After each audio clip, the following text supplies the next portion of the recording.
So first of all, I just want to know, how has it been for you personally diving into this whole UFO thing? I think it must be have been some crazy years for you. People are often saying like the UFO phenomenon triggers like personal transformation somehow, and if you in any way resonate with that at all. Look, I don't feel transformed, but I'm certainly provoked by the phenomenon to keep on investigating. I've got no doubt it's real. What I'm less certain about is exactly what it is. It's never manifested itself directly to me, but I've got such an abundance of sources, contacts who've told me what they've seen, what they've experienced, what they know. As a journalist, I've got to the point where my assessment is that, we're at a level of proof that is quite substantial. As for how I feel about it all at the moment, I'm certainly not having any transcendental spiritual experiences. I'm actually a bit flat. I'm just back from the United States, where I've actually had a very optimistic time engaging with sources, whistleblowers, insiders, talking about what they know is coming. And unfortunately, just at the very moment that we're speaking, I think we're actually at an inflection point in history on the UAP subject. Quite an historic moment. The Pentagon is attempting Condon 2.0. What we are seeing tomorrow, scheduled at 10 a.m. Eastern Time, is a pushback from the Pentagon in the form of a new AARO report, All Domain Anomaly Resolution Office. That's the Pentagon's UFO investigation office. All my sources are telling me that they've seen a preview copy of the report, and basically what it's doing is categorically, emphatically denying any kind of knowledge of non-human intelligence and emphatically rejecting any suggestion that the United States is involved or has been involved in the retrieval of non-human intelligence technology or craft. It's an emphatic denial. It's all going to be thrown into the newspapers and select TV over the next few days. And it's the beginning of what is quite clearly a brazen attempt by the Pentagon and the intelligence community to cover up a reality that, frankly, I and an awful lot of people know is real because we talk directly to people inside that program. We're well beyond the possibility that this could be some kind of disinformation operation designed to mislead me into thinking that the Americans are in connection with NHI. I'm in no doubt at all that they are aware of NHI and that they have retrieved NHI material and craft. But for some perverse reason, some lunatic in the Pentagon thinks they can push on with a cover-up. And so we're at a new paradigm point, an inflection point in the whole debate, where it looks very, very clear that there's a war on. And it's a war between truth, the public's right to know, and the intelligence community and the defense community's attempts to suppress probably the most important secret in human history. Actually, that's kind of what my next question is about, because I've heard Grush about calling for the executive branch to get involved and saying it shouldn't be just his responsibility to disclose all of this. And it seems like there's a lot of bottlenecks in the executive branch with the intelligence community, the military, and also the administration not really sharing info between them. Is that your sense too? And if so, where do you reckon the biggest bottlenecks are? I think the biggest bottleneck is official truculence about having to reveal that they've been lying and misleading the American public for many, many years. I think the convenient excuse that is often cited is that privately people say to me to reveal the existence of NHI, and I've had conversations like this with people in government where they say, look, if you reveal the existence of NHI, then you're revealing the existence of technology. It will be a slippery slope and we will be compelled to reveal the technologies that we have, and we don't want to do that. I don't accept that. I don't think that's a fair thing to do at all, and I think that the government is actually at an inflection point with its own credibility, because I'm in no doubt whatsoever that government officials lie when they deny knowledge of NHI and NHI technology. The big question, as you rightly ask, is why? And frankly, I think the biggest reason is fear of embarrassment, fear of being exposed for lying and deceiving the American public and the rest of the world for much of the last 70 to 80 years.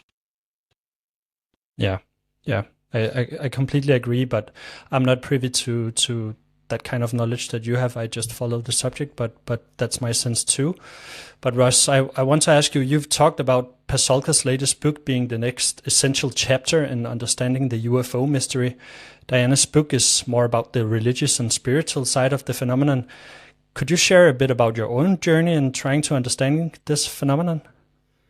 Very early on in my research into the phenomenon, people who were very aware of it and study it and know it well constantly referred to me that I had to look at the nexus between consciousness and the phenomenon. And I had no idea what they were talking about. And really, it's taken me probably 5 years to get my brain around it. And it's why, even though I think that the phenomenon manifests itself sometimes as technology, i.e. in what looks like craft or some kind of technology, I think in order to broadly, more clearly understand the phenomenon, what we have to talk about is something that is innately linked to our spiritual understanding of ourselves as human beings. Where do we come from? The essential questions are, who are we? Where do we come from? What are our purposes here on this planet? Do we survive death? And, are we alone? And I think the whole series of questions are actually all linked. And I wouldn't presume to have the answer. But what I do think is that at the heart of all of this is a kind of uber consciousness. That's what a lot of people talk about. And I think it's fascinating that when people talk about quantum physics, there's increasing evidence that the human brain may in fact tap into a quantum field that we don't yet fully understand. And that might explain why some people appear to have, even though it's rigorously disputed by the truculent skeptics, some people appear to have anomalous capabilities like psychic abilities or perceptual abilities that cannot be fully explained. Contrary to what has been reported by some very lazy journalists, if you look at the CIA library and go through the archives that show what the CIA was doing with remote viewing during the 1960s and 70s, it's quite clear that they were researching consciousness. And it's very interesting that they were looking at perceptual abilities like alleged remote viewing, astral travelling, whatever you want to call it. Essentially the capacity to view beyond human physical areas of perception. And I find that fascinating. I don't have the answers for it, but I think there's a link there that we need to explore. And I know a lot of people are talking about it. I think it resides in a lot of things. As a journalist, I was really struck when I was covering wars in Iraq and Afghanistan, how often soldiers talked about a preternatural ability to perceive things, to know that something was going to happen. And often the best soldiers were people with those capabilities and those perceptions. And look, I'm told that in the dark world, the United States is secretly working on those abilities. It's looking to enhance those perceptual abilities in their soldiers and indeed in their intelligence officers. And frankly, I guess to tie this all up in a bow, I don't want to sound sympathetic to it, but I can understand how, because of those imperatives, maybe those in power who worry constantly about the defence and the national security of their own country are thinking that we have to use these abilities for our own for our own benefit. And yet the reality is, I suspect that consciousness is ever so gently seeding humanity with this level of perceptual awareness. And I know this sounds like some kind of crystal gazing nonsense, but the more I talk to people, the more I'm struck by the fact that whatever the phenomenon is, it's not just a technology. It's not just perhaps little green aliens from Zeta Reticuli. It's more than that. It's a consciousness. It's a field of energy that some people have the capacity to plug into. And it may also explain what happens to us humans after we die. I have no idea the full answer, the correct answer, though. Do you think that Jacques Vallée and his hypothesis in regards to the controlled agent hypothesis is applicable here, or? I think Jacques Vallée is decades ahead of the rest of us. I love going back and reading many of his old books, some of which are nearly 40 years old. I mean, he's a giant in this area. I think sometimes he's a bit too esoteric in the sense that I just wish he'd tell me exactly what he thinks. But I have a huge respect for him, and he's made an enormous contribution to the field. And it's funny because I read some of his early books thinking this was all nonsense. You know, I was very inclined to be quite dismissive and blunt in my dismissiveness. And increasingly, I'm finding myself looking at what he's said and what some of the earlier thinkers like John Keel, for example, said, and finding that it really does mash with what we're hearing today. Yeah, exactly. But do you also think there might be some paranormal or spiritual aspects to this phenomenon that could maybe explain why info about it is being kept under wraps so much? And if so, what do you think that might be? I'm only speculating here, and I emphasize this because I'm sure a lot of people on UFO social media will assert that I'm making a definitive statement. But I see a data set that points towards that possibility.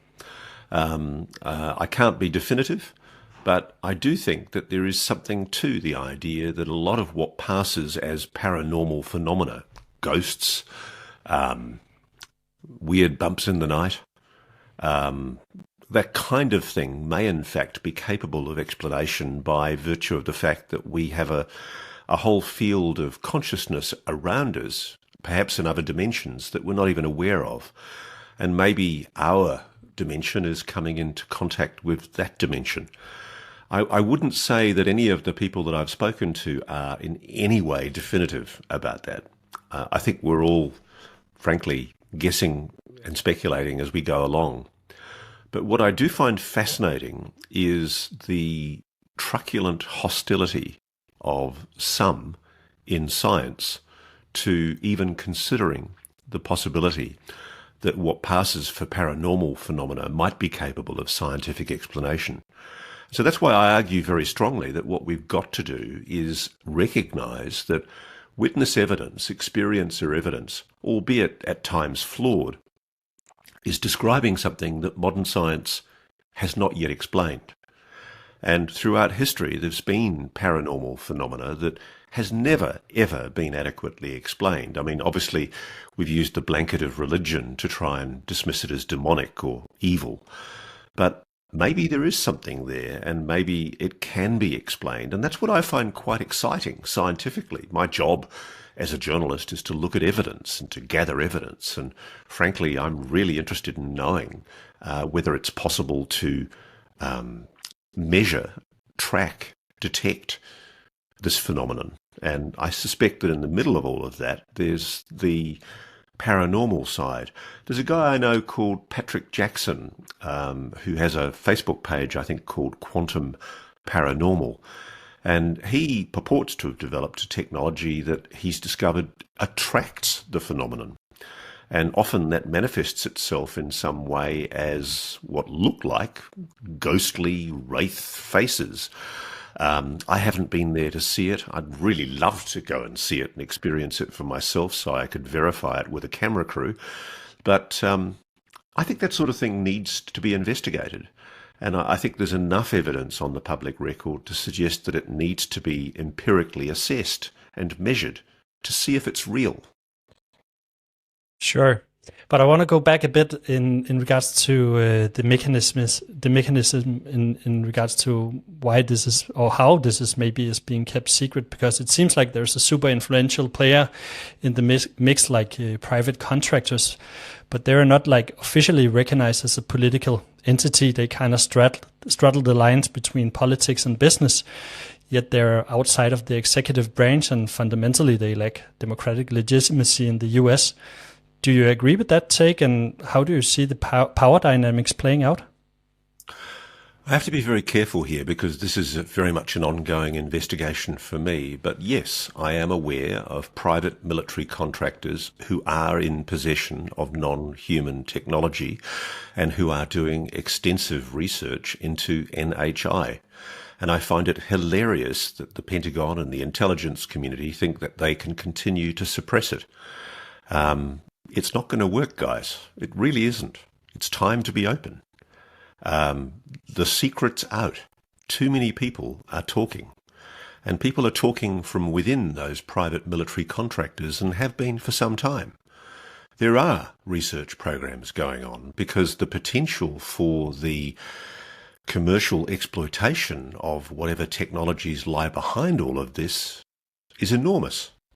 So yes, the PMC world, the private military contractor world, the defence aerospace world is where everyone should be looking.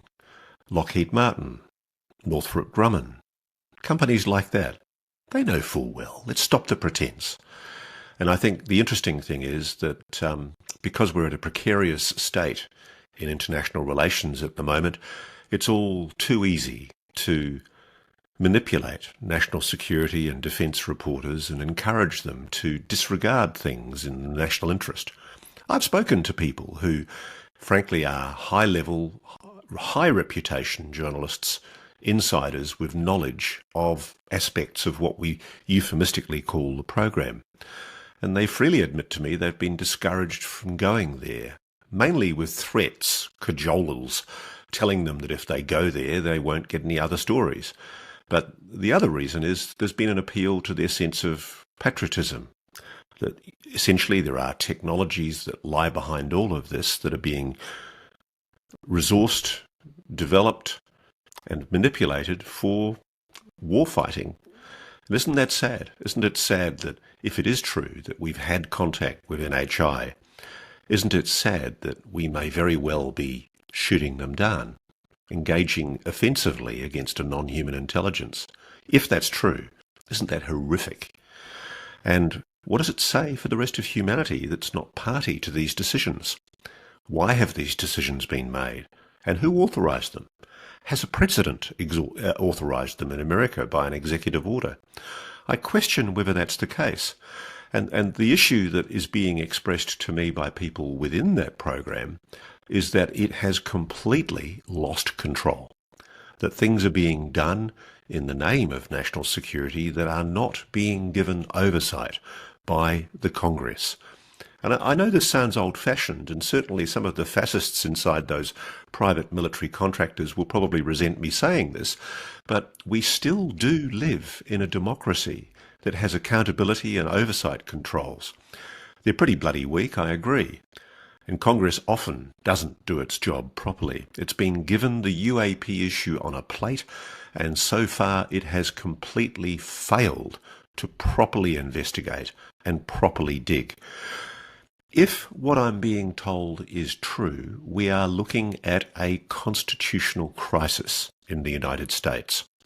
Because at the heart of it, the lies that are being told to the American public about the non-existence of a retrieval program, about the non-existence of NHI visiting this planet, they are essentially a propaganda operation, an intelligence operation being run against the good people of the United States in breach of a presidential executive order imposed after the scandals of Watergate.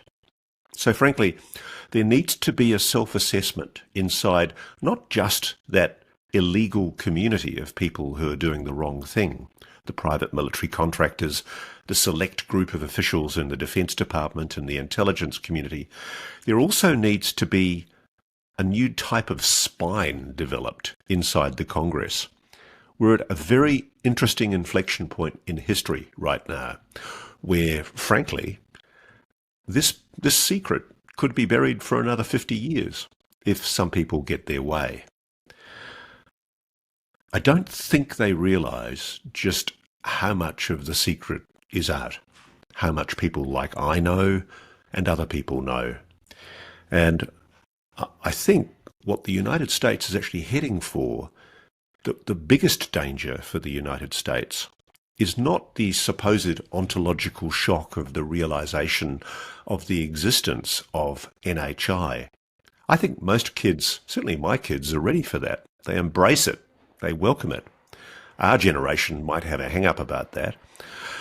No, I think the biggest ontological shock is going to come from the realization that governments have been lying about this for so long.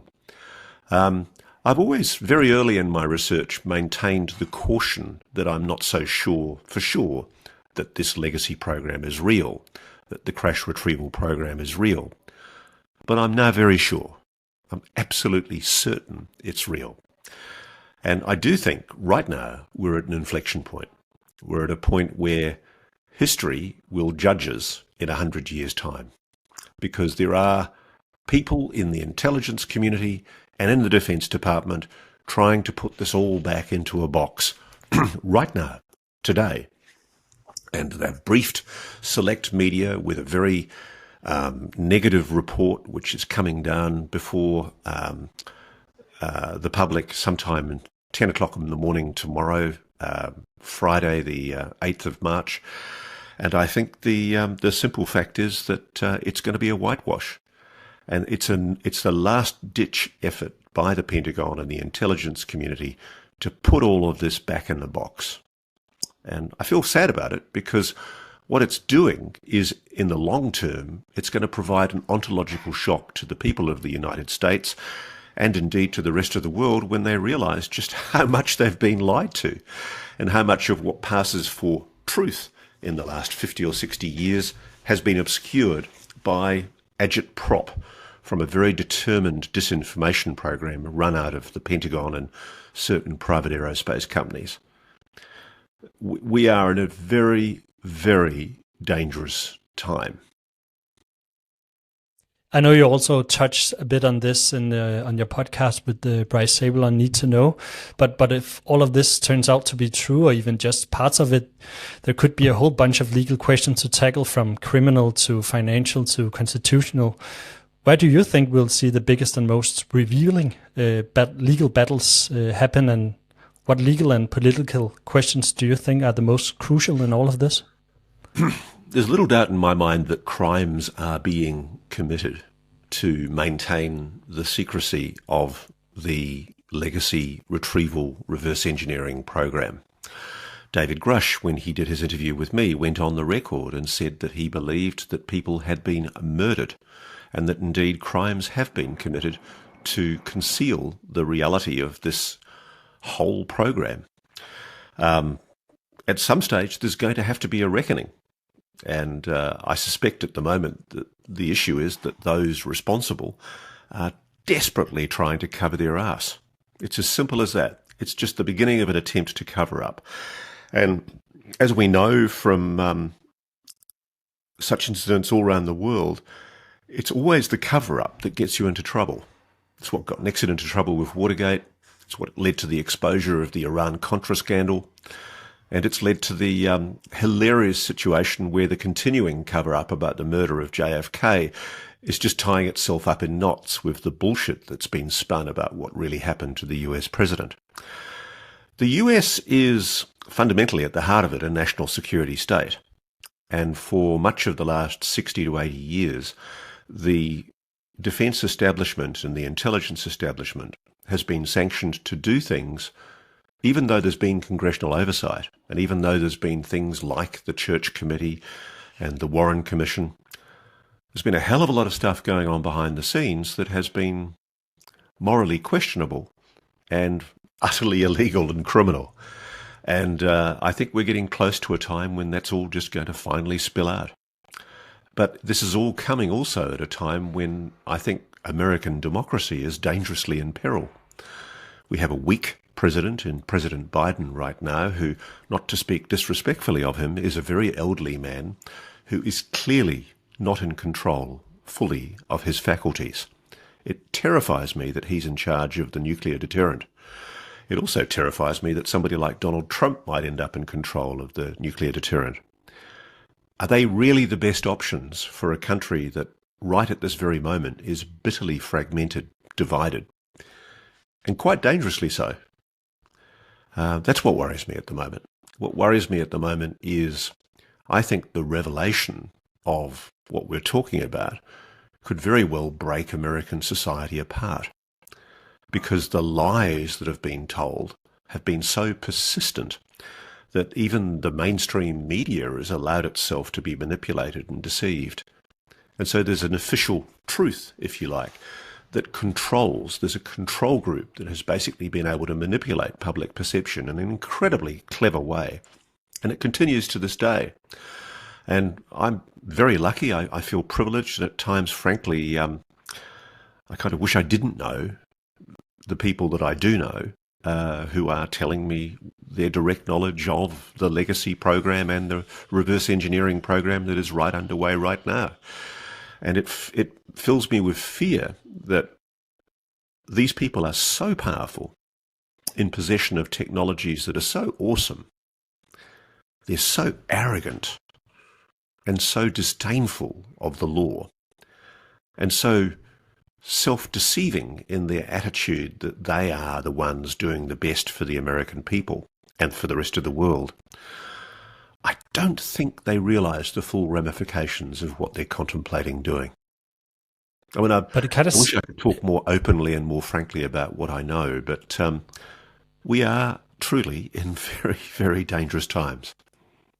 But it kind of seems like that this group that you're speaking to is like outside of the government, so to speak. But that's also exactly what I'm saying. Yeah, I mean, they are essentially a control group that has manipulated public perception on this issue for very much most of the last 80 years. There's just been a plethora of lies done through control of the media. And what's really interesting is that at this very moment, the reason it's happening right now, this change, is because of social media. Because no longer is the mainstream masthead traditional media as powerful and as influential as it used to be.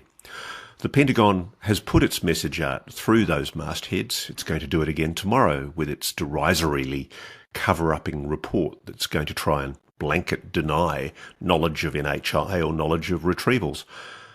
And I'm sorry, it's just not going to work, because the social media is now the most influential media in the world.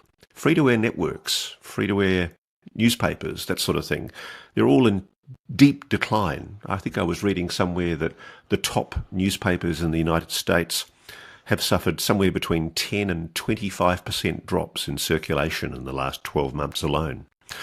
Most kids do not get their news and information anymore from social media. From traditional media. They get it from social media. And okay, there's a lot of traditional news in that social media, but a lot of it also is people like me who've made the move to online. I'm a former very traditional masthead media person who's worked in newspapers and television, and I can see a change coming. And you either get off the bus or you get on the bus, and I've got on the bus. And whereas a newspaper, for example, like the Wall Street Journal, if it's lucky, has 100,000 to 200,000 readers of its print edition every day, even a podcaster can get 1 million, 2 million, 3 million views all over the world. And that information is getting out. And that's something that the gatekeepers are increasingly frustrated that they can't control. You do see tweaking of the algorithms. For example, my good friend Christopher Sharp in the extraordinarily good journalistic journal, The Liberation Times Online, Chris pointed out that the Office of Global Access is the office in the Central Intelligence Agency, the CIA, through which a lot of this program is being administered, the cover-up. And of course, mentions of the OGA have quietly been slipping off search engines. If you Google Office of Global Access, OGA now, you'll find far less references to it than existed just a few weeks ago when Chris first broke his story in the Liberation Times. Somebody is tweaking the algorithms Somebody is trying to suppress public awareness and knowledge of issues that the public's got a bloody right to know about. And I think what the gatekeepers don't realise, because they're a bunch of old dinosaurs, is that this is a social media movement that is organic. You can chop off one of its heads in one part of the world, but it's already on a million other heads, everywhere else. And it's fascinating because it's that very technology which is going to undermine their ability to suppress this story. And sooner or later, it will out. They might kill a few more people in the process, and that's very sad if it does happen, but the simple fact is, it's going to come. And now we are at the role of the media. I want to ask you, Ross, because I really respect how you stick to your journalistic principles, not just spilling everything your sources tell you, but then again, some folks are like, hey, Ross, spill the beans. Can you shed some light on the ethical dilemmas you face as a journalist, just for those who might not be aware of it? Journalists have only one thing, and that's the protection of their sources to ensure that they continue to get stories. And if they shit on a source, then they lose that source. It's as simple as that. It's the same way that a policeman handling an informant has to deal with how to deal with an informant. You know, you have to treat sources with absolute respect. So if somebody says to me, look, this has to be completely on background, not for attribution, and don't write it in a way that allows me to be identified, I go to extraordinary lengths to ensure that I do that. And sometimes I'll even say to people, look, if you tell me it that way, you're actually allowing yourself to be identified. It's too dangerous for you. I suggest you do this. And one of the things that I'm aware of is that people are being monitored. You know, there is extraordinary active surveillance by the gatekeepers of this secret, of the people that potentially might leak it. And so we go to extraordinary lengths. Yes, we use encrypted apps, but we also use other techniques that we don't talk about.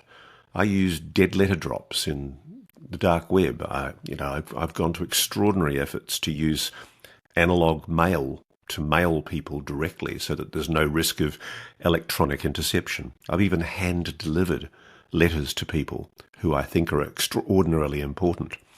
When I was in Washington last week, I essentially met up with people, but half the time getting there was counter-surveillance to make sure that there was nobody following me. I use Faraday bags to conceal my mobile phone emissions when I go and do that. You have to operate pretty much like an intelligence operative. Now look, I just want to emphasize one thing though. I'm still a patriot. I love my country. We all love our countries. We love the system of democracy and freedom that we all enjoy post-Second World War because of an alliance, largely the Five Eyes alliance of Britain, UK, USA, Canada, and your country's a beneficiary of that and very much a willing party in it.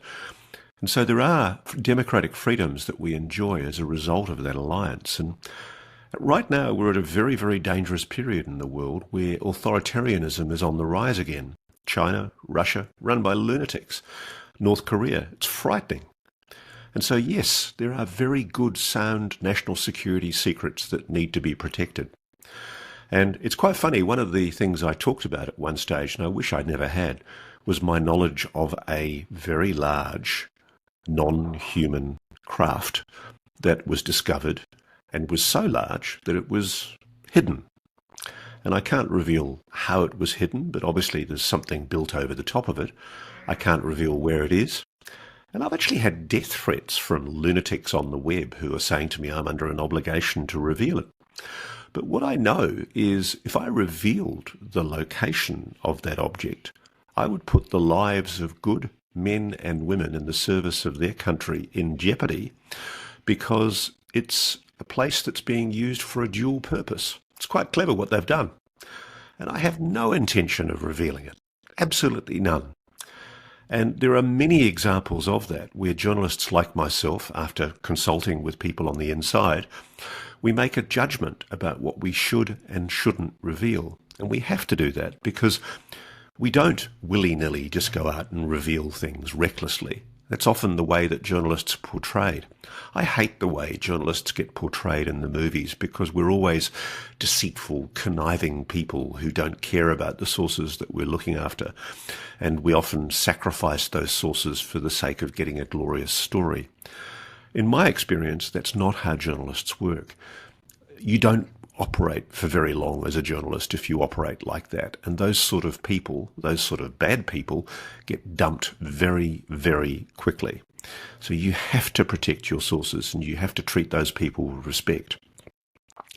And so I take that craft very, very seriously, and I'm in touch with people. I made contact with people in the Legacy program well before I first met David Grush.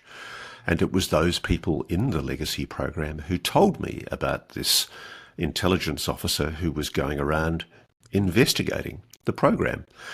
And perhaps uniquely, I found myself investigating a supposedly non-existent secret program operating in the black in the United States, a retrieval program and a reverse engineering program.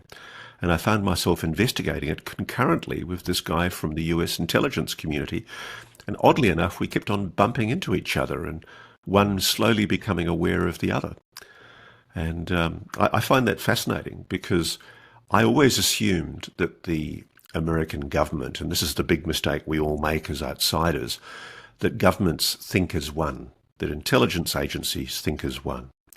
And what I've come to realise is that there are incredibly good people working in both defence and intelligence, passionate, caring, morally proper patriots who care for their country and who are utterly repelled by the disgraceful and obnoxious behaviour of a small group of people who are continuing to try and cover this whole thing up for their own self-serving purposes.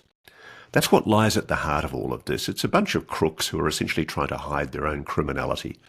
And they'll dress it up with national security and patriotism and describe it as for the good of America. But how can you justify such a position when presidents haven't been properly briefed into the full extent of what you're doing? And that's what concerns people. People are being killed. Dreadful things are being done in the name of national security as part of this program. And I'm not prepared to be any more specific than that.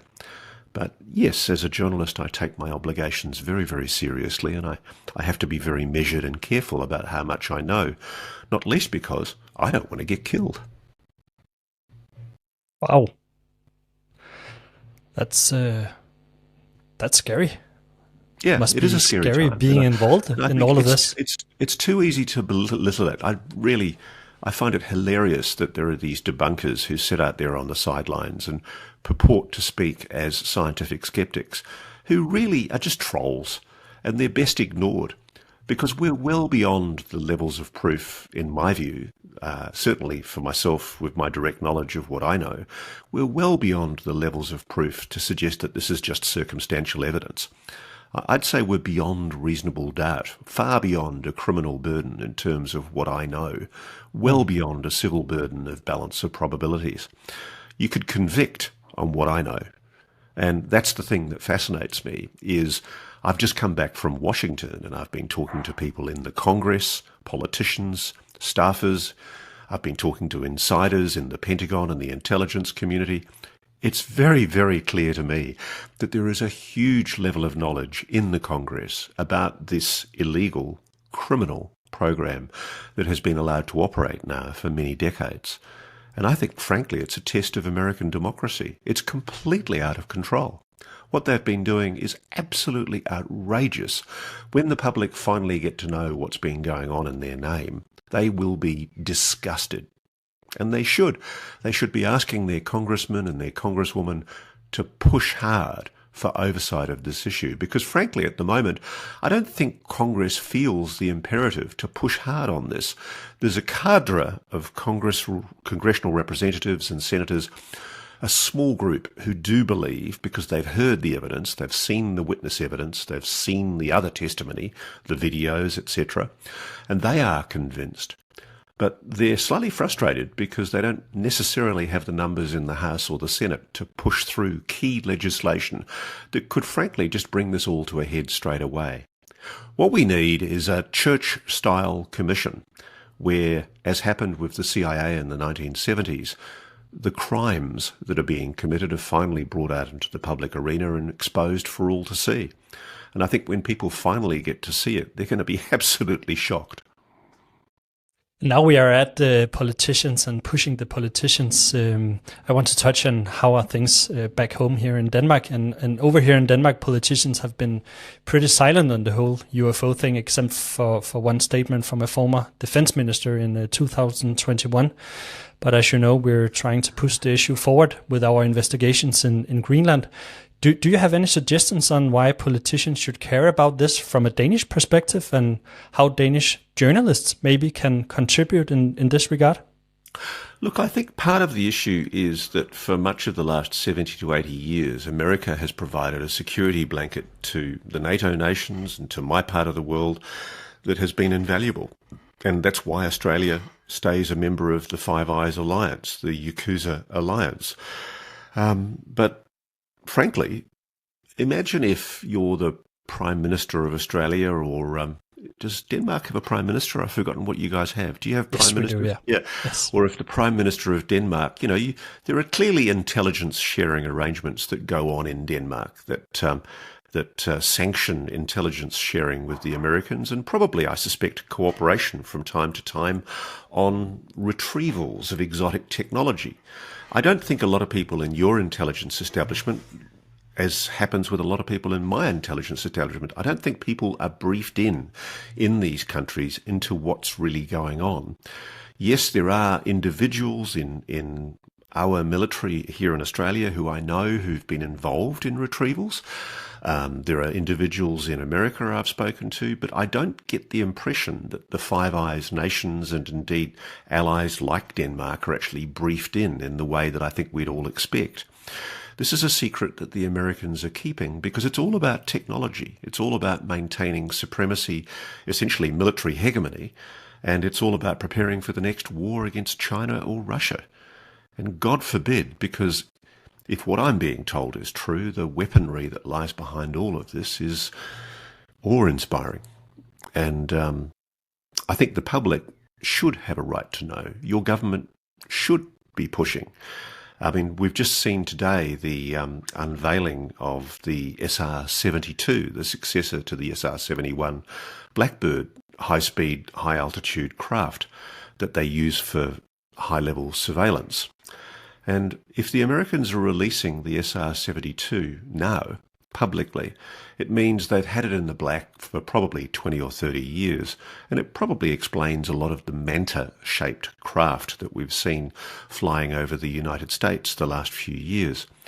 But if that's what they're revealing they have now, what it means is that right now they have technologies that they're still concealing in the black that they intend to keep quiet for another 30 years. And I suspect that involves a lot of the technologies that we're talking about. I've done interviews on my own podcast with a couple of soldiers who saw what looked like some kind of triangle translucent craft over Ukraine during a battle. I've had numerous people contact me describing that platform, as they call it, as an ISR platform being operated by the United States, an intelligence, surveillance, reconnaissance platform. Now, I can't blame the US for wanting to hang on to technology like that for as long as possible. Frankly, I don't think we should know about it. Really, I don't. But what I do think we should know about is the existence of NHI. I don't think one assumes the other. I don't think the revelation of the existence of a non-human intelligence necessitates the revelation of what technology from them we've been able to recover. In the same way that the discovery of nuclear weapons, the atomic bomb and then thermonuclear weapons in the 1940s and 50s, I don't think that it necessitates that knowledge of the existence of such technology means that we should all know how to make it. These are potentially dangerous weapons. And frankly, I don't want the Russians or the Chinese getting it. And full marks to anyone who's trying to keep that confidential. But what irritates me is the issue of a non-human intelligence is probably a defining moment in human history.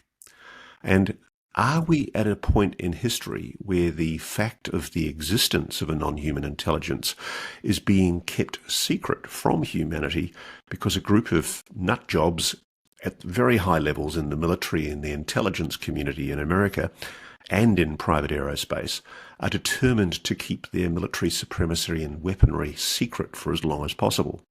I sincerely hope that's not the case. There are, sadly, a lot of data points pointing to that very strong possibility that essentially, for no good reason, technologies are being suppressed and the knowledge of NHI are being suppressed. I think we should know that the Americans have got weapons far beyond the capabilities of what's publicly declared at the moment, far beyond the capabilities of an SR-72. I think the public's got a right to know that, but I don't think we should know how those weapons operate. And I think it's important that our potential adversaries know that they shouldn't muck around and try and take us on about it, because hopefully it will be a continuation of a secure and peaceful democratic system that's operated for much of the last 60 to 70 years. What worries me about what's happening here is that there's such a subversion of American democracy in the effort to try and suppress this, that it's potentially damaging the very fabric of oversight and accountability controls in places like the US Congress. There's just too many dark secrets being suppressed. Just recently we saw a very interesting example of that. There's a superb website called The Black Vault run by John Greenwald, and John published FOI documents just this week showing that a pilot in the US Air Force videoed what looked like an Acorn Apollo spacecraft command module shaped object hovering in the sky over the ocean just off Florida.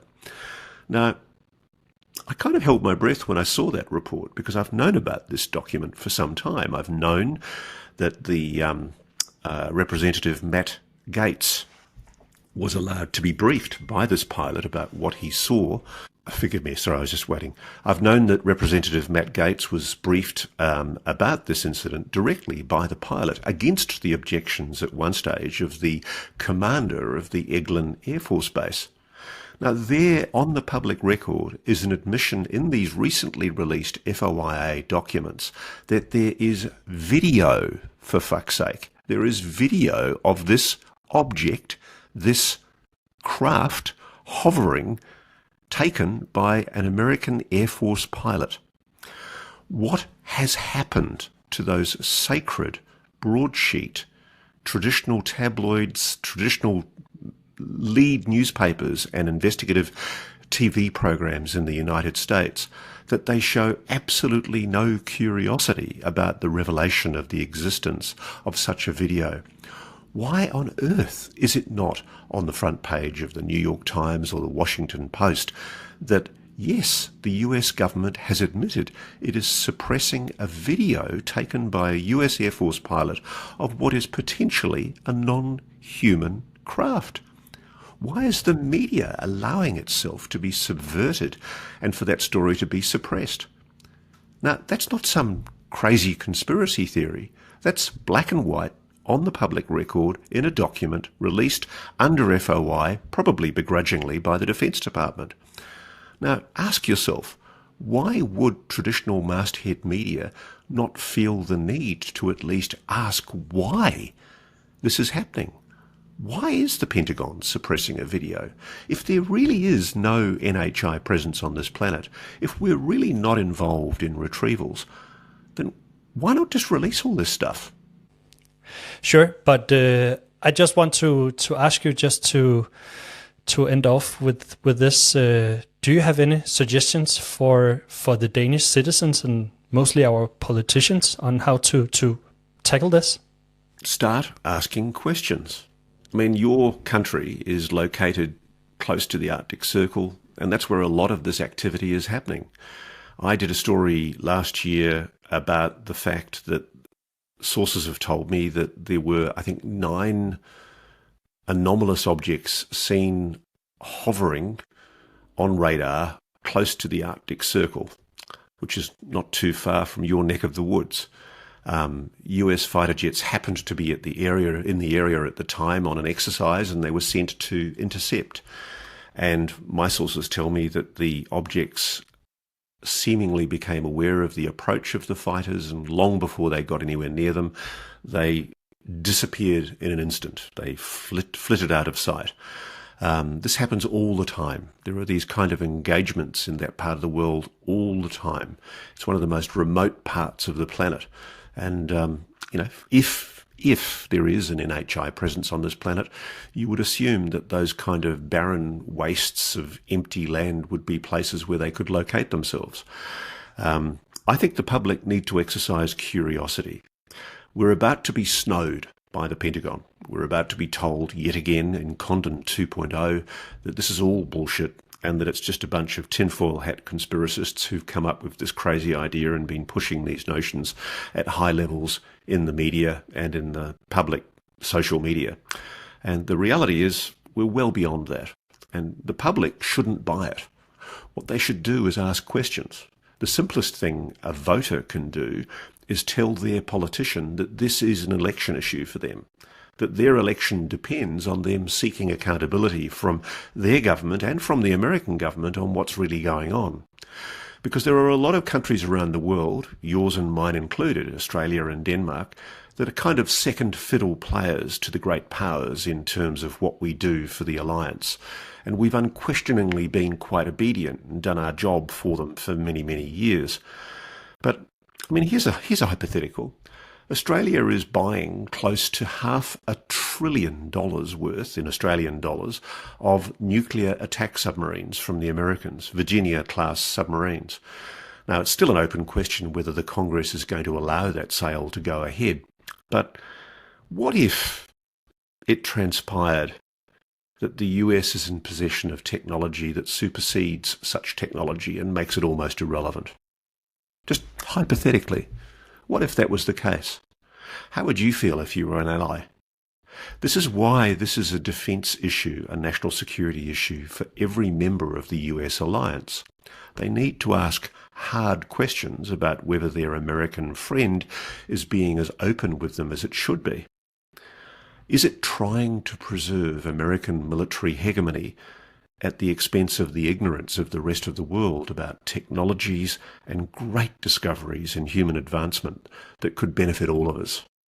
That's what's at the heart of all of this.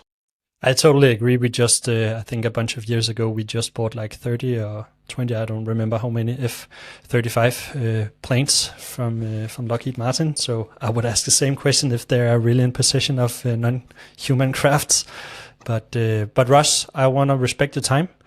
So I want to thank you so much for participating today. I really, admire what you're doing for the subject and for all of this, and taking your time to speak with me today. That's fine, Martin. Very, very, very happy to do it. And when you're ready to share, has your documentary gone to air in Denmark yet?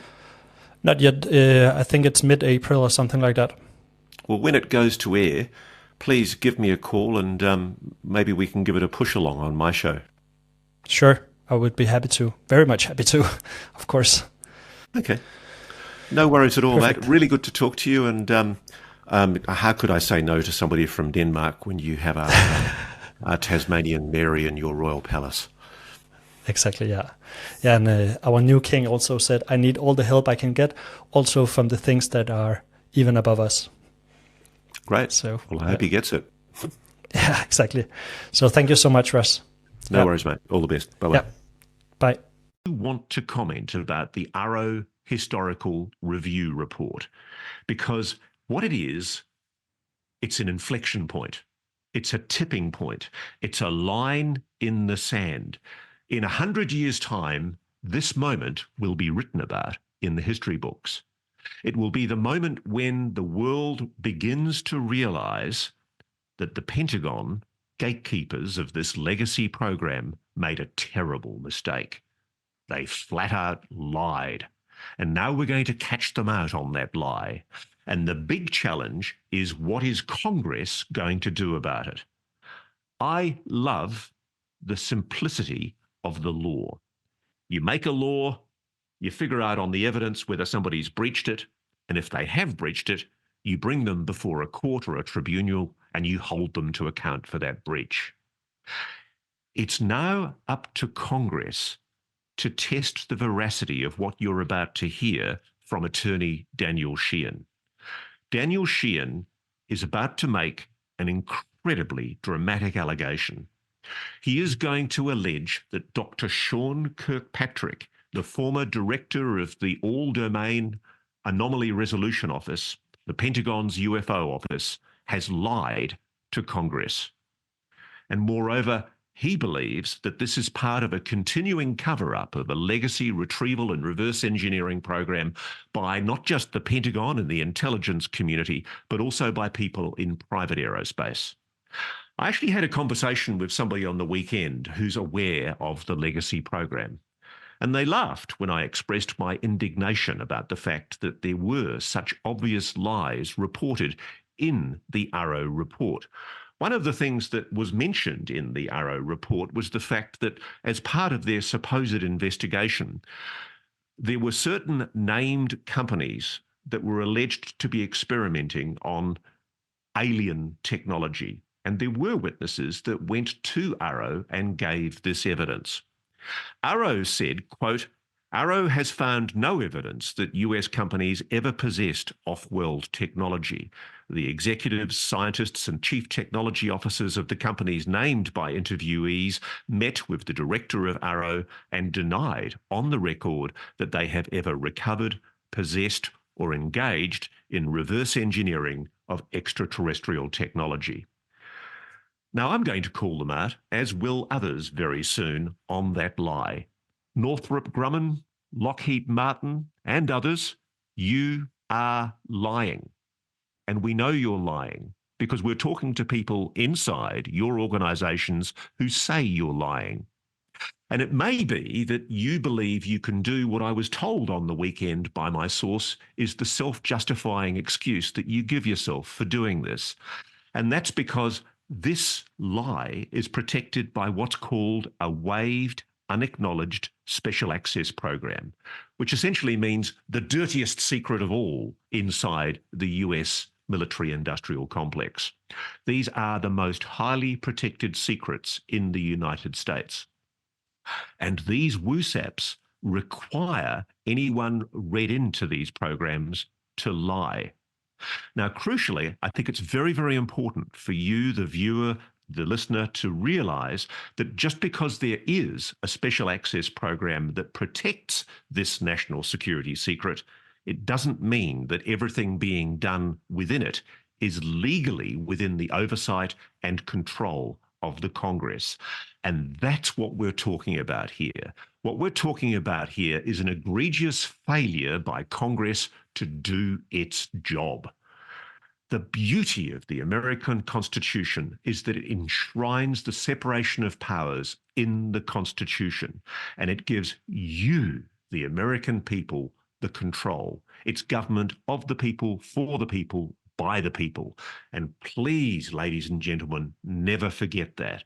It's people power that is going to make the difference here to hold these people to account. People who are committing egregious crimes against the American public and the rest of the world. For what we are talking about here is not only a constitutional breach, it's a crime against humanity. It's a flagrant deceit on the human race. And it's time it was exposed. Now, that's enough of a rant from me. Let's just say that Reality Check is going to ask some bloody hard questions, and we're going to hold these people's feet to the fire and make them very, very miserable. And as long as News Nation's prepared to let me do it, I'm going to cause as much mischief as possible. So let's go now to our first guest on Reality Check, attorney Daniel Sheehan. So I'd now like to bring on Daniel Sheehan, who is one of America's foremost civil rights attorneys, a man I've known for quite some years. and a person who's got a hugely distinguished career in exposing the dark secrets of the American military-industrial complex black world. He was instrumental in helping the Washington Post and other newspapers tell the story of the Pentagon Papers during the Watergate scandal. He was also a very important figure during the Iran-Contra scandal. And more recently, he's been digging into the UAP issue through a new organisation called the New Paradigm Institute. Welcome, Daniel Sheehan. How are you, sir? Thank you, Ross. Busy and excited. So look, welcome to this inaugural episode of Reality Check. It's a pleasure to have you on board our first episode. I want to get straight away, Danny, to a story you've told before, but which I think most Americans are completely unaware of. It's a story I love. I wrote about it in my book. And it's a story of how you were retained by Marcia Smith from the Congressional Research Service to do some work for President Jimmy Carter into the UAP issue. And before we get to the issue of what you were asked to do, just explain to me what you were told by Marcia Smith had happened when President Jimmy Carter asked to be briefed on the UAP mystery. Right. Well, what happened, Ross, is that President Carter was elected like on November 4th of 1976. And right by the 19th of November, even before he'd been sworn in, one of the first things he did is he sent word to have the CIA director come down to Plains, Georgia, to his home and brief him personally at his home about the UFO issue and his potential relationship to any extraterrestrial civilization. It turns out that the CIA director at that time was George H.W. Bush, who was later to become president. But at that time, he had been appointed by the new president, Gerald Ford, who had just taken over from Nixon, having resigned due to the Watergate burglary scandal. And George H.W. Bush refused to give him the information. George Bush told him that as the elected president, he had no reason to know this information. He said that if, in fact, Carter was willing to keep him on as his CIA director, so that he could become permanently the CIA director, that he might be willing to tell him about this. But President Carter did not. And so what President Carter did is instead he contacted the Congress and said, look, the Congress needs to be involved in this. And he asked the Science and Technology Committee of the House of Representatives to contact the Congressional Research Service and to have them produce two major reports for the president. One on the probabilities and likelihood of there being an extraterrestrial civilization, and secondly, whether it might be responsible for at least some of these sightings of the UFOs. And I was contacted by Marcia Smith, who was the director of the Congressional Research Service Science and Technology Division, and asked to become special counsel to that investigation because I was at the Jesuit National Headquarters. I was their general counsel in their social ministry office, which was their public policy office. So can I just take you then very quickly to what happened? I'm going to tell this in a rough, quick form. As I understood it, you insisted on being given access to the hitherto secret unreleased Project Blue Book files. And incredibly, they agreed to do that. You were given access because this was a presidential fiat. And as a result of that, and I took great pleasure the other day, I was walking back from a bar near Congress, and I stood at the Madison building, the very same building where you were given entry before it was even officially opened. Tell me what happened that day when you went to the Madison building in the National Archives. What happened? What happened is Marcia Smith had told me that I had to bring two forms of official photo ID. So I brought my Washington, D.C. driver's license and I brought my passport and I came to the building. I was surprised that nobody had even occupied the building yet. It was brand new. It had just gotten built. And there were these two suits standing outside of the door waiting for me. They demanded to see both forms of my identification, and I showed them both, and then they showed me in. So I went into the hallway, and they said, go down the hallway to the right, and you'll see an elevator there on the left. And you go down into the basement, and you'll see the place to go. So I went in, I got in the elevator, and I went down. And as I was going down the elevator, on instinct, I just opened up my briefcase and took out a yellow pad and slipped it under my arm, and then closed my briefcase. The elevator arrived in the basement. I got out, and it was dark down there. There weren't lights on, but I could see down the hall. I could see a light coming out of a room, and there were these two other suits, these guys, big kind of husky-looking guys that were there. So I go down the hallway. Both of them demanded to see my two forms of identification. It was sort of like they resented my even being there.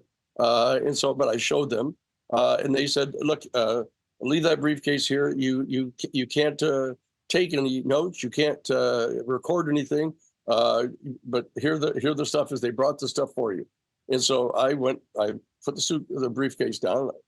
Yes. So I just want to set the scene for this. This is you, Daniel Sheehan, being given access to the darkest, deepest secrets in the American military-industrial complex. You've asked for and been given access to the UFO files, the secret files of Project Blue Book, the files the government denies exists. What did you find? Well, what I did is I walked in, and I was in this a comparatively small room. It was about maybe 20 feet wide and about 12 feet or so deep. And there were these three big cardboard fold-out tables. And they had like shoeboxes, these little light green, kind of government green shoeboxes with the little ties on them. And there was a microfiche machine that was there. And so I sat down, and I took the yellow pad out, and I slid it over behind one of the boxes so that if they looked in, they wouldn't see it. And I opened up the first box, and they had these little film canisters of microfiche film. So I took the first one out, and I put it into this old-timey microfiche machine and started cranking it and looking at it. It was all these documents. And I said, I don't know how long they're going to allow me to stay in here. And so I said, if I start reading each one of these documents as a lawyer, it's going to take forever. So I sort of cranked through them to see if there were any photographs anywhere.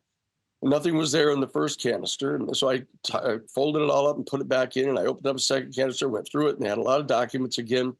I could see all the official stamps on them and the top secret designations, et cetera. And then I got to the third canister, I think it was, and partway in, there it was. Here was this series of photographs, black and white photographs of a crashed flying saucer. There wasn't any doubt about what it was. It was a winter scene. There was snow on the ground, and the saucer, it was a classic large disc saucer, about 40, 50 feet across, with a big dome on the top of it. And it had hit into this snow-covered field, and it plowed this big ditch all the way across the field, like the earth was all turned up, and it was stuck into the side of this big snow-covered embankment, stuck in there like at a 45-degree angle, just stuck in the side of the hill. And I could see all around it, there were these Air Force personnel. They were in winter jackets, with the big fur around the hood, and they were taking photographs of it. And I actually saw one of the guys in one of the photos. There were like three of them that I saw the photos, and they had one of these old-timey cameras, a movie camera, like with the two big round canisters on the top of them. So it must have been like in like the late 40s or early 50s or something, I figured. And so that and then all of a sudden I realized that in one of the photos I could see around the bottom of the dome of the crash saucer that was stuck in the embankment, these symbols. And I looked at them and I said, wow, look at those. There's nothing like anything I've ever seen. They're not Russian. They're not Chinese. They're not, hieroglyphics. They're totally unique.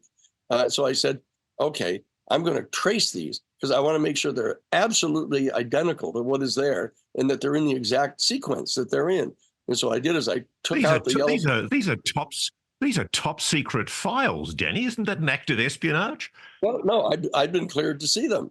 And so what I did is I took out the yellow pad, and interestingly enough, it's just one of those instinctive things. I opened up the yellow pad to the inside cardboard backing, And what I did is I pushed the backing underneath the microfiche machine, and then focused the microfiche right onto the inside cover of the yellow pad, so that I traced them identically, absolutely, totally accurately, every single one of them. And there must have been about 8 or 10 of them that were all obvious. So I traced them in detail, and I got them all done. I kept looking up to see if anybody was watching. And so I got all done, and I closed the yellow pad, and I said, "That's it. I got it. That's a UFO, man. And look, it's got all these unique symbols on them. And so what I'm going to do is I'm going to put the stuff away. I put the little microfiche away, put it back in the box, took the yellow pad, stood up, and put it under my arm. I have my suit on, and I didn't put it inside my suit to try to hide it. I just stuck it under my arm, and I turned around and got up and walked out. I walked right straight out the door, and the two guys were kind of surprised. And I'm surprised when I think about it that I left as soon as I did, but I had the information, and I said, I don't want to take any chances at all. So I left. I went out the door, and I reached down and picked up my briefcase that was sitting there by the side, and I started walking down the hall. And all of a sudden, one of the guys said, "Hold it. Hey, hold it." And I stopped, and he said, "What is that you got there?" And I said, "Oh, that's my briefcase. I just picked my briefcase up," which was there. He said, No, under your arm. What's under your arm there?" Both of them came over to me and kind of loomed over me. And one of them reached over and yanked the yellow pad away from me, and then ruffled through all the yellow pages. And there was nothing on them, of course. And then he kind of grumpily handed it back to me. And so I put it back under my arm, and just turned around, picked up my briefcase, and started walking down the hall. I hope I wasn't whistling, to try to get, but I went down the hallway and got into the elevator. And when I got in the elevator, I opened up my briefcase and put the yellow pad in, got up and went up the stairs, and walked right straight out the door, and went back to Jesuit headquarters. So that is 1976 when that happened? 77. That was the spring of 77. This all happened. He got elected in November 76. On November 19th is when he confronted Bush and was refused the information. This was like early spring of 1977. So 44 years ago, you got to see what you believe is categorical evidence of a crash retrieval, of a non-human craft. Well, I knew that these symbols were not from anything I'd ever seen on the planet, and I had a fairly extensive history. But as I say, I knew they weren't Chinese, they weren't Russian, they weren't Hindu, they weren't anything that I'd ever seen. I'd seen a significant amount of things. I studied foreign policy at Harvard College under Henry Kissinger. I studied theology and stuff at the Harvard Divinity School. I'd studied different legal texts. I was, in fact, the legal research assistant for Professor Jerome Cohen, who was the head of the International Law Department at Harvard. So I'd done lots of investigation about Chinese history and Chinese law. Nothing. These symbols were like nothing that I'd ever seen anywhere on Earth. Now, you're very sure it was US Air Force personnel in what presumably sounded like 1940s uniforms standing around what appeared to be a retrieved flying saucer. Yes, that's right. Because I recognized the winter garb, because I was going to go to the Air Force Academy. So I was pretty familiar with Air Force garb, etc. I said, these are Air Force guys. And these are official Air Force guys, taking photographs and movie footage of this thing.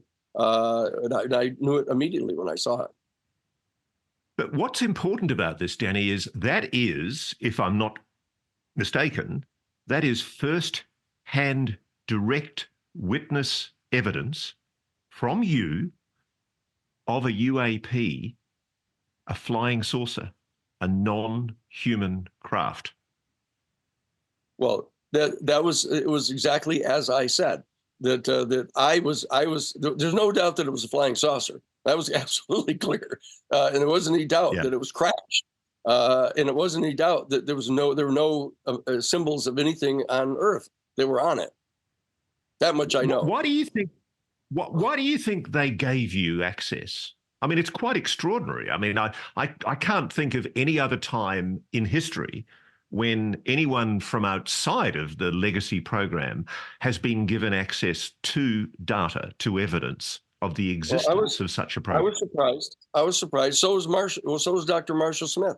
When I asked her, she said, "What kind of information would you like to see?" And I said, I knew immediately. I said, I want to see the classified portions of Project Blue Book. I know that there's over 700 sightings that they were unable totally to rationalize away, and they had rationalized away a lot of sightings that wasn't legitimate. But these 700 of them, they were obviously things that were so highly credible and had so many credible eyewitnesses that there was nothing they could do. So they just logged them in as unable to be identified. And so those are the ones I wanted.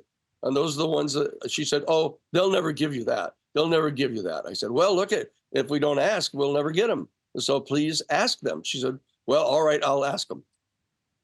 Now, listen, I've just got this naive idea that the President of the United States is the commander-in-chief. So when he says jump, people jump. I would have thought if President Jimmy Carter ordered the CIA director, even if it was George Herbert Walker Bush, to give information on the UAP issue, I would have thought that he would have jumped to attention and said, yes, sir, no, sir, 3 bags full, sir, and given him all the detail he needs. Am I being very naive here? Well, I won't comment on whether you're being naive, but I will say this, is that that's exactly what I was told had happened. And other presidents have indicated the same thing. And when John Kennedy, I know that when I was investigating, I was in F. Lee Bailey's law firm when we were representing James McCord, a former CIA wiretapping specialist in the Watergate burglary.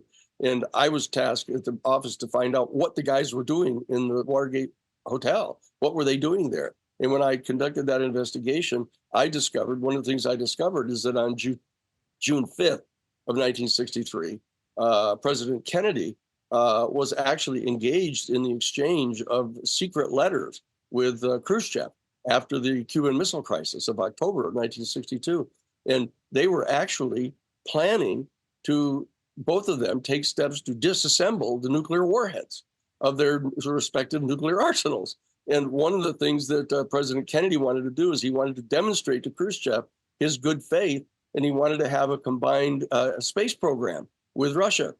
So he demanded, Kennedy on June 5th, demanded that he be given copies of all the UFO files. And they realized that he was going to give them to Khrushchev. And so they refused to give them to him. So that's these two specific instances in professional investigative capacities that I had, that I was given direct information about that. So can I ask this? You were briefed eventually about the report that went to President Carter.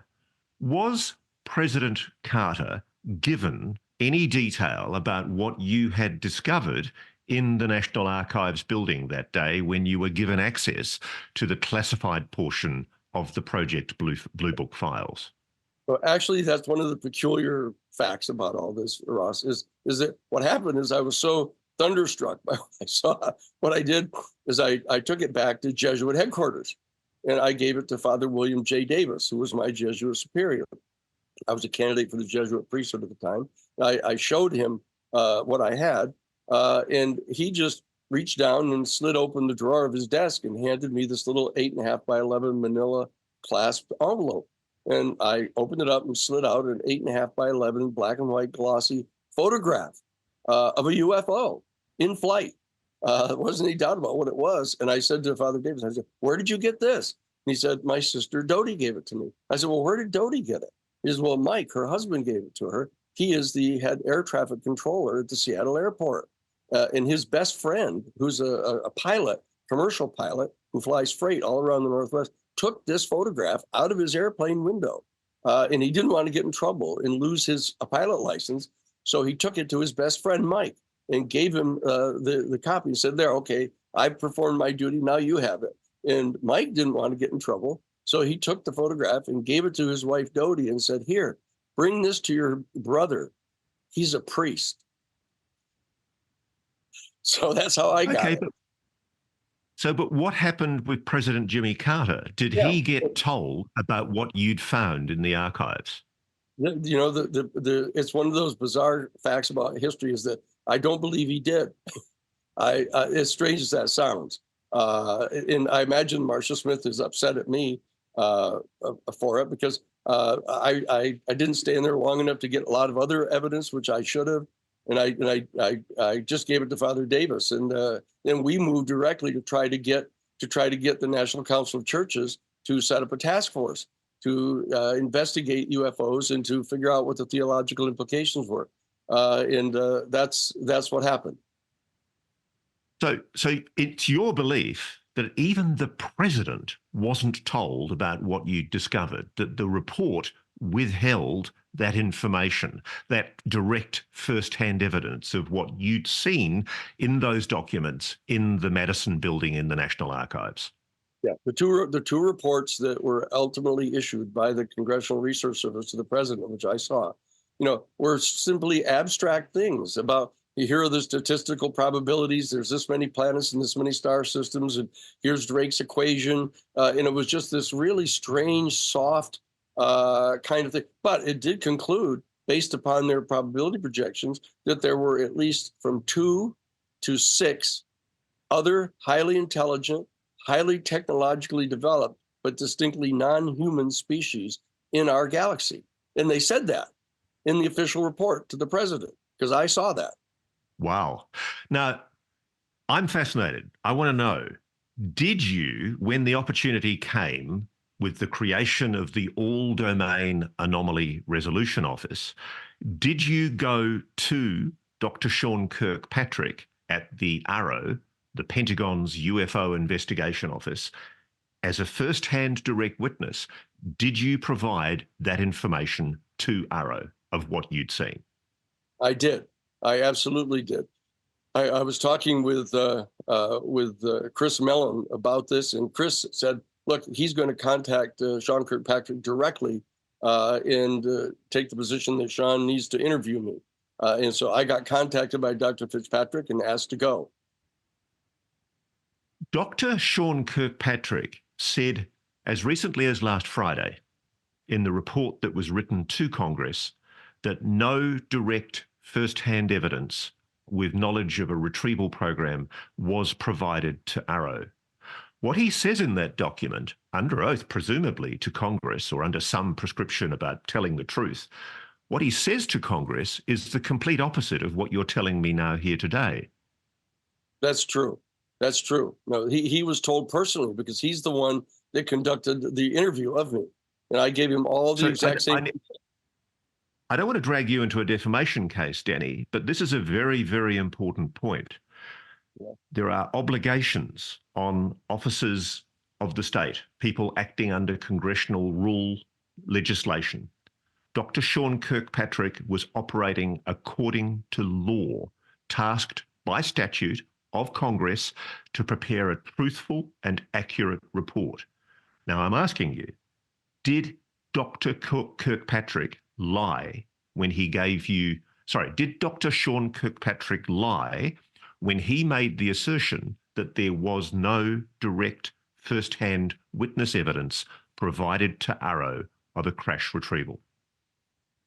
I provided him under oath the exact same information that I've given to you. And the question is whether he was taking some weird position that, well, that was a photograph and it wasn't on site, but I didn't lay my hands on the craft.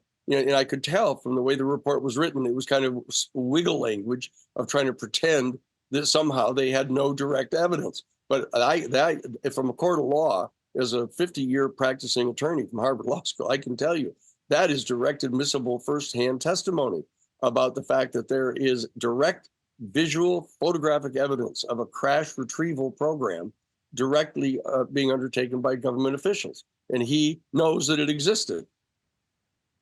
So, sir, I need to get an express statement from you. Yeah. What is your position about the truthfulness of Dr. Sean Kirkpatrick in the evidence he gave last week to Congress? I think that it was a transparent, willful, conscious lie, just like Project Blue Book was. Absolutely. And I know that, so too. You're accusing an officer of the government. You're accusing somebody who's been statutorily tasked by Congress to prepare a report. You're saying that particular official, Dr. Sean Kirkpatrick, lied categorically to the Congress? Yes, he did. Wow. I mean, that's a very, very grave allegation. You'd be prepared to testify about that to Congress and to a court? Sure. No, absolutely. And then he would have to try to argue whether he said, what his explanation was as to why that wasn't, sustainable proof of what was in the photographs. Danny, you and I both know about an executive order, EO 12333. What is the relevance of this executive order made by President Reagan during his administration? What is the significance of that executive order in relation to the obligations that are imposed on members of the intelligence community? And can I also note for the record, Dr. Sean Kirkpatrick is, at the time that he was doing that investigation, an officer of the intelligence community, clearly covered by that executive order. Yes, the executive order 12333 explicitly prohibits anybody in the intelligence community from engaging in any kind of a covert program to try to influence the political opinion of the American citizenry. That they're prohibited from engaging in things like that there was a thing called public diplomacy, which ironically enough was undertaken during the Reagan-Bush administration. They had a whole program called public diplomacy where they were lying about Iran-Contra and denying that they were providing any weapons to them. And I knew that that was a lie. And so I undertook the professional investigation and presented all the evidence to Congress and got a special select committee put together to present the evidence to, and generated huge congressional public hearings about it. The same thing needs to be done here. This is a lie. About them insisting that they don't have any such information. For them to just turn around as they did in the report, Dr. Fitzpatrick or Kirkpatrick, and just say, oh, he doesn't happen to believe any of these witnesses that are firsthand witnesses because somehow they've been duped, by the UFO community. That's a ridiculous position to take, and it's propaganda. It is exactly what, Executive Order 12333 is designed to prohibit. They're in violation of that. Is it an enforceable law? Is it something that could be taken to court and tested and enforced? That's one of the interesting things. I've had a set of discussions with a number of law school professors and legal experts on this. One of the things that we're talking about trying to do is put more enforcement language into the UAP Disclosure Act that was passed back in December. Because they intentionally, the House members, the Senate, Michael Turner, the head of the House Intelligence Committee, insisted he and the Speaker of the House, Mike Johnson, were going to refuse to allow the bill to be put on the floor unless the enforcement provisions were taken out, and that's what happened. So that one of the challenges here is that it's difficult to enforce those things. Just like with the Boland Amendment in 1984, Congress passed a law totally prohibiting the Reagan-Bush administration and the Defense Department and the CIA from giving any aid, direct or indirect, to the Contras, because they've been declared by the International Court of Justice to be international outlaws. And the CIA went right ahead and defied it and kept right on going. He said, yeah, what are you going to do? And so what we did is filed a Federal Criminal Racketeering Act complaint against them, and went to William Webster, the head of the FBI. I got Ross Perot, who was on President Reagan's National Security Advisory Team, to bring the complaint directly to Bill Webster. And Bill Webster began investigating it officially. That's how the Iran-Contra scandal broke out. And the same kind of thing happened when I was involved in the Watergate investigation with F. Lee Bailey's firm. We demanded that the Congress set up a special select committee to investigate it. Now, you've made a public statement now accusing Dr. Sean Kirkpatrick of lying. Has he responded? Not yet. No. What would you like to see done with this? I mean, frankly, one of the things that shocks me as somebody who is trained in the law with no legal background like yours, but the thing that shocks me about the military and intelligence community in America is how often these egregious breaches of things like this executive order 12333 just happen and get ignored. Isn't this going to be another case where this executive order banning covert action against the American public is just willfully ignored by the intelligence community? Yes, unless Congress convenes hearings on this and remedies this with particular pieces of legislation and puts in criminal sanctions for these types of violations. That's why we've organized the New Paradigm Institute, and we're organizing Citizens for Disclosure, trying to set up an action team in every single one of the 435 congressional districts to write to their congresspeople and senators and get them to hold public hearings to know what needs to be remedied. So let's there be no mistake about this. You see what happened last week with the report that was presented to Congress as a fraud. You think that the public are being lied to, and you have direct first-hand witness evidence that you're prepared to testify about to Congress, which proves that lie. That's right. Absolutely.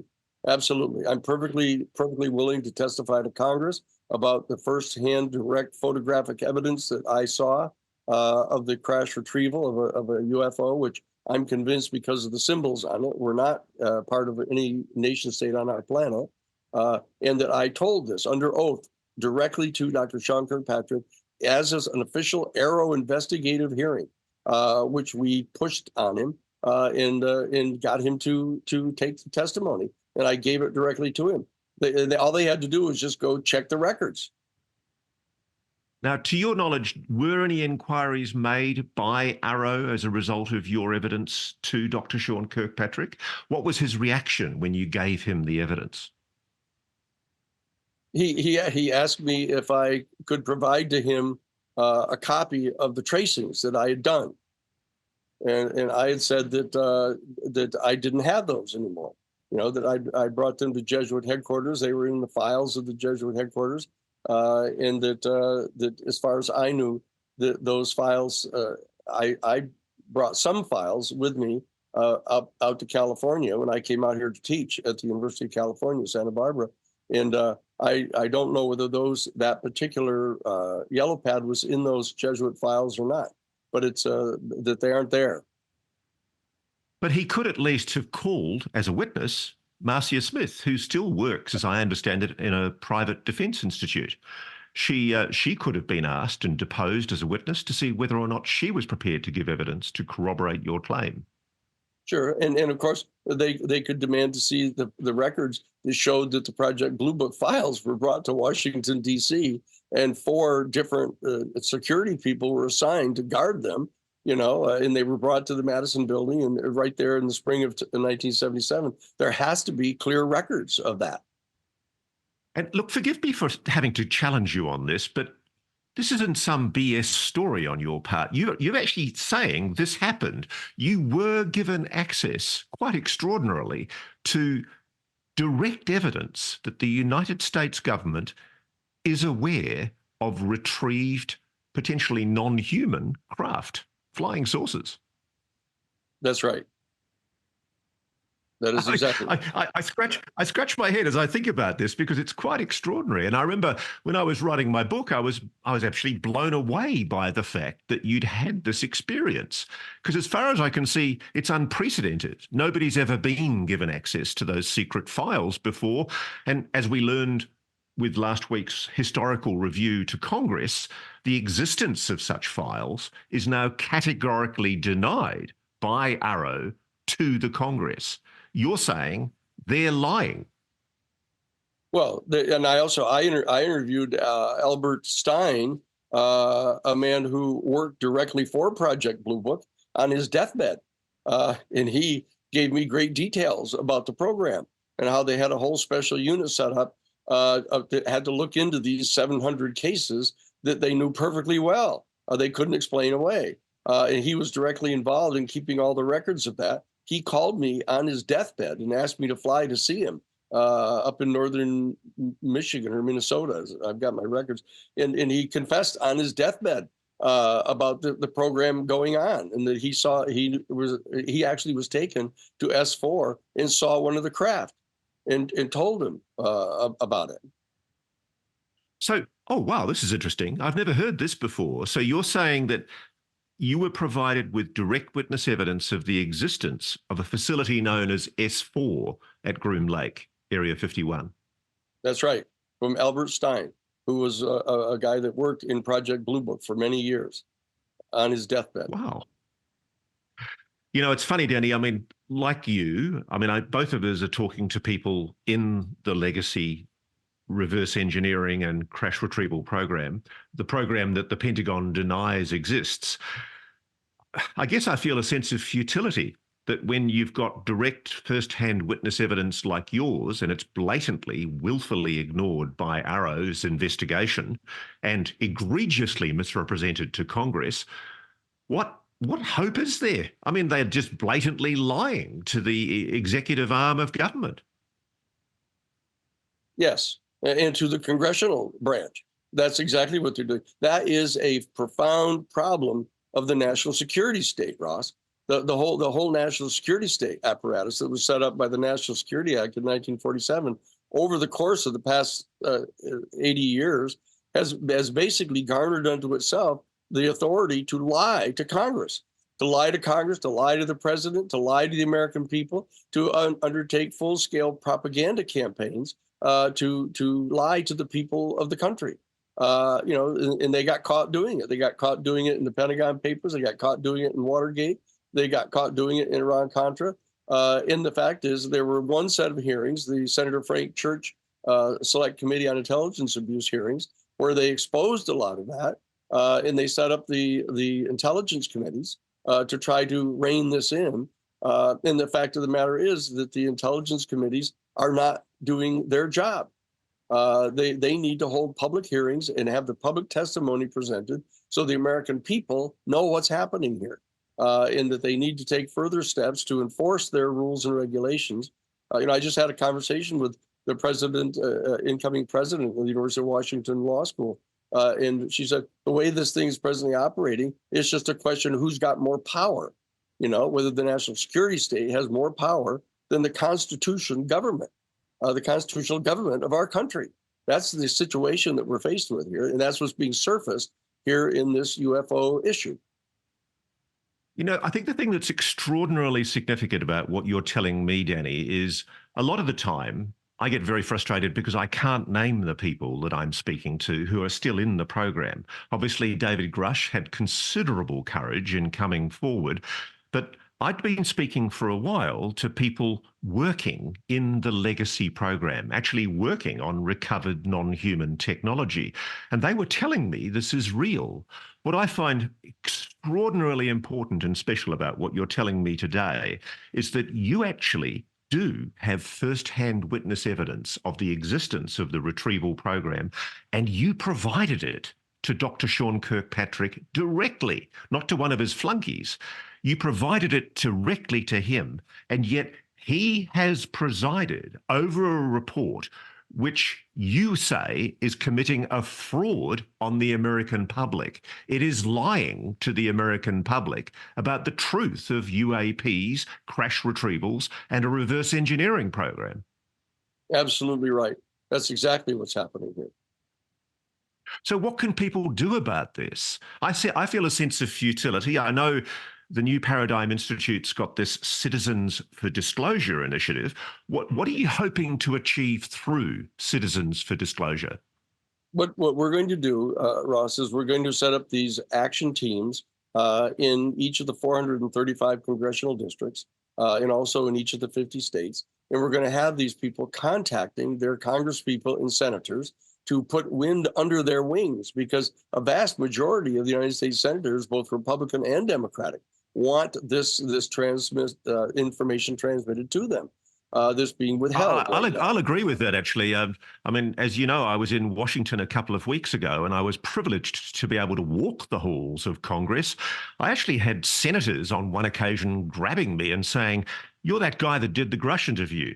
Great work. Really want you to know we're in on this. We're really committed." And interestingly, these aren't senators who are publicly known to be expressing support for the UAP issue.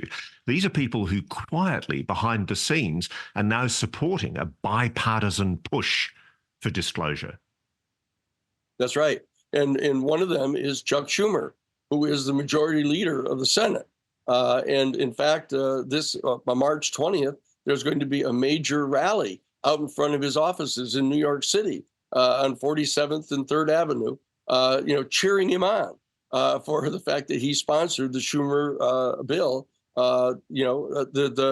That's why we need to cheer them on. And it's not that we've got to browbeat them into doing something they don't want to do, but we've got to overcome the resistance of just a tiny handful of some of the key chairpersons, who are, basically in the pocket of the private aerospace industry. Danny, I want to wind up here with you, but what I want to come to is the constitutional seriousness of what we're talking about here. This is an executive order 12333 that bans covert action by the intelligence community against the American public with willfully misleading media campaigns or influence campaigns. On your direct evidence, you're telling me that executive order is being breached.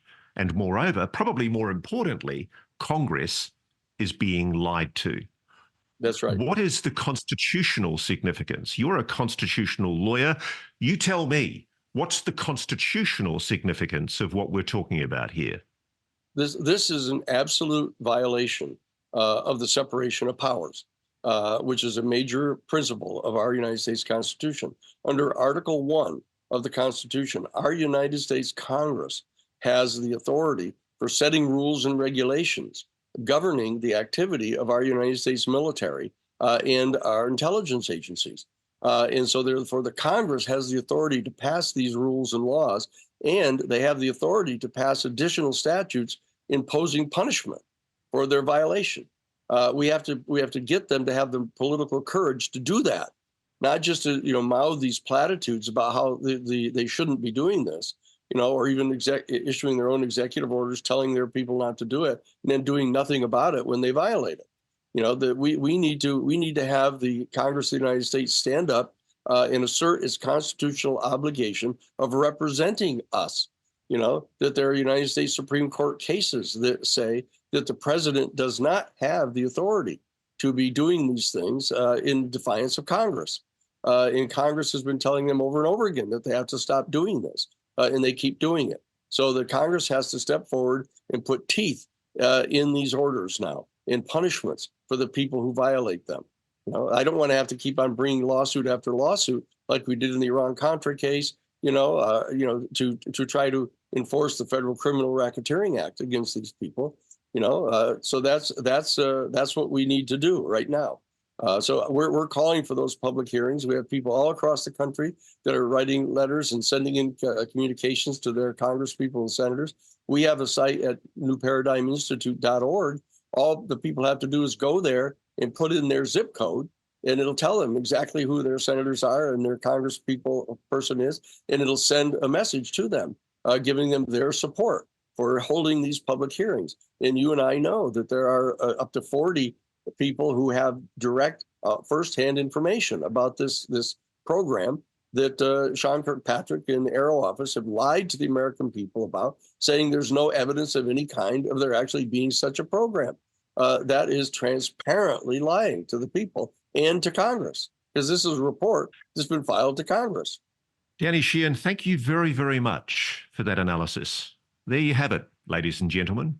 We have a constitutional crisis in America. We have a direct threat to the control by Congress of everything that happens inside the US government. Egregious, flagrant, alleged breaches of the US Constitution. A challenge to the whole notion of separation of powers. Do Americans give a flying hoot? I don't know if they do. But Daniel Sheehan and his colleagues at New Paradigm Institute are going to give it a go. He's getting on the saddle yet again for another confrontation with the national security state. And if you'd like to help him, if you'd like to get behind Citizens for Disclosure, get in touch with the New Paradigm Institute. This is a very well worthwhile and well-deserved support organisation. Give it your support. We need to get to the truth. Daniel Sheehan, thank you so much, sir. I really appreciate you joining this inaugural episode of Reality Check. Thank you so much for your contribution. Thank you, Ross. It's a privilege.